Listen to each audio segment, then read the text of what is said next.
Cette semaine, le sujet, c'était le présent simple.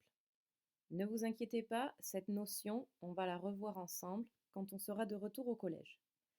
Alors, pour le présent simple, l'exercice 3, vous deviez transformer ces phrases à la première personne du singulier en phrases à la troisième personne du singulier. Il fallait faire attention à l'orthographe et pour ceci, il fallait se référer à la partie spelling de la leçon sur YouTube. Je vous ai remis ici la partie spelling que vous aviez sur YouTube et ici l'exercice 3. Alors, voyons voir ensemble. 1. I go. I go. Si on regarde ici, quand le verbe se termine par O, je rajoute O-E-S. I go devient she goes. Première réponse, she goes. Numéro 2. I watch TV. Attention, j'ai souvent vu des fautes d'orthographe sur watch, W-A-T-C-H. Donc, on voit ici que ça s'applique à cette règle. Quand le verbe se termine par SS, CH, etc., ça devient SSES, CHES. I watch, she watches. Du coup, I watch TV, he watches TV. I draw.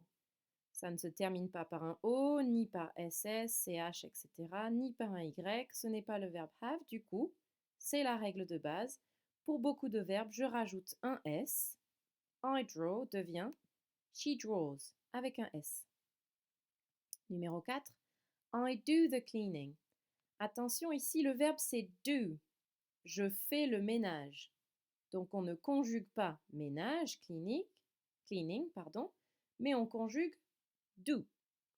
Alors, do, on voit que le verbe se termine par un O, du coup, je transforme D-O-E-S. I do the cleaning va devenir he does the cleaning. Numéro 5. I listen to music. On voit ici, ça se termine pas par un O, ni par SS, CH, etc., ni par un Y. C'est pas le verbe have, du coup, I listen to music, règle de base. Pour beaucoup de verbes, je rajoute un S, donc I listen to music, she listens to music. Et pareil, je ne vais pas conjuguer music puisque music n'est pas le verbe. J'écoute de la musique. Je conjugue listen. Passons maintenant à l'exercice 4. Pour l'exercice 4, il fallait transformer les phrases positives en phrases négatives et inversement. Pour cela, je vais vous faire un rappel sur la forme négative. La forme négative se construit comme ça. Le sujet plus don't plus la base verbale. Exemple, I don't play rugby. Le sujet ici peut être n'importe quel autre sujet à l'exception de he, she, it. Par exemple, we don't play rugby, they don't play rugby, you don't play rugby. Maintenant, quand j'utilise la troisième personne du singulier, he, she ou it, j'utilise doesn't plus la base verbale. Exemple, she doesn't play rugby. Petit rappel sur la base verbale, ou BV, c'est le verbe sans rien, à la fin ou au début. Par exemple, eat, do, play. Si on revient à notre exercice 4, cela prend son sens ici. Quand j'ai doesn't, j'ai la base verbale après, donc l'ES qui se trouve normalement à la troisième personne du singulier, il se retrouve sur doesn't, mais je ne l'ai pas deux fois. Je ne l'ai pas ici.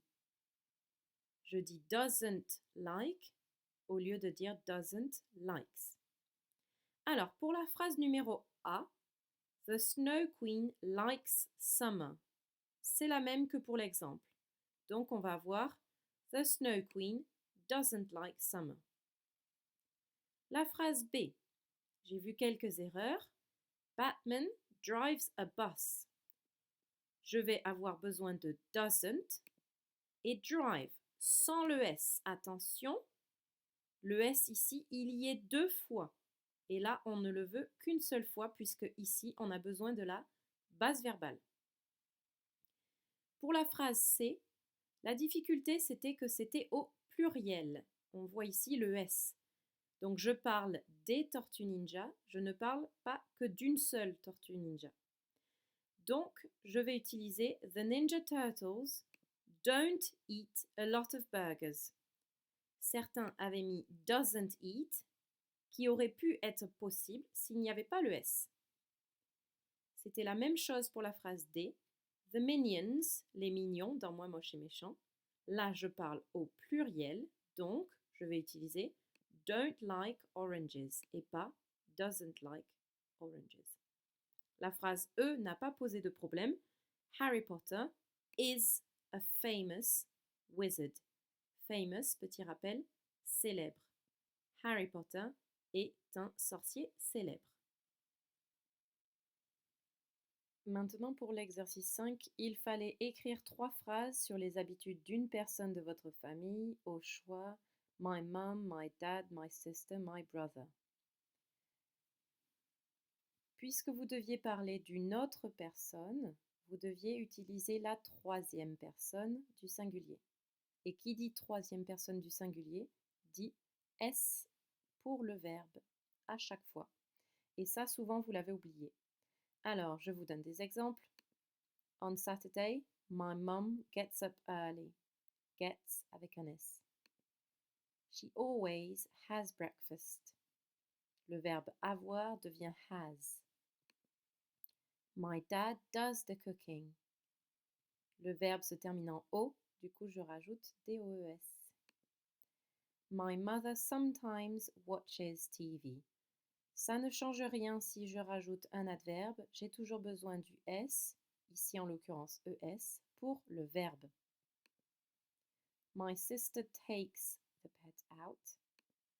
My brother tidies his bedroom. Ici, his, on se rappelle que son, ça, c'est. Quand je parle d'un garçon, j'ai besoin de his. Pour une fille, j'ai besoin de her. My sister tidies her bedroom. Tidy, qui se finit par un Y, je transforme en IES. My brother does his homework. My mother puts the shopping away. My dad goes to bed late. À chaque fois, j'ai le S pour la troisième personne du singulier. Encore une fois, on ne panique pas. Tout ceci, on le reverra ensemble quand on sera de retour au collège. Pareil pour l'orthographe. Tout cela vient petit à petit à force de pratiquer.